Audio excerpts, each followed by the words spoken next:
धर्मग्रंथ भरपूर आहेत, जगाच्या पाठीवर 300 धर्म आहे. आपल्याला भारतामध्ये सुद्धा मोठ्या प्रमाणात धर्म आहे.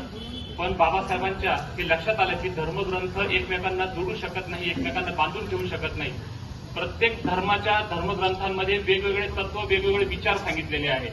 त्याच्यामध्ये मोठ्या प्रमाणात विरोधाभास आहे आणि खऱ्या अर्थानं हा विरोधाभास टाळून आपल्याला जर सर्वांना एका सूत्रात जर बांधायचं असेल तर अशा संविधानाची निर्मिती करणं खूप आवश्यक होतं. मला असं वाटतं आज आपण सर्वजण या ठिकाणी बसलेलो आहोत. आज अनेकांना बोलण्याची संधी मिळाली, अनेक जण व्यासपीठावर बसले, अनेक जण समोर बसले. ही सर्व संविधानाची कृपा आहे. संविधान नसतं किंवा संविधान नसलं तर काय होतं याचा अनुभव आपण घेतला. आता माझ्या अगोदर एका वक्त्यांनी सांगितलं की संविधान ज्यावेळेस संविधानाचा जर गैरवापर झाला, बाबासाहेब असं सांगितलं होते, बाबासाहेब बोलले होते की संविधानाचा गैरवापर होऊ शकतो किंवा अधिकाऱ्यांच्या हातात आहे.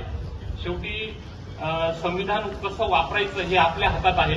संविधान हा सर्वात मोठा वारसा आहे, तो जपला पाहिजे आणि आपल्या पुढच्या पिढीला खऱ्या अर्थानं संविधानाची ओळख आणि संविधानाचे महत्व हे अधोरेखित करणं गरजेचं आहे.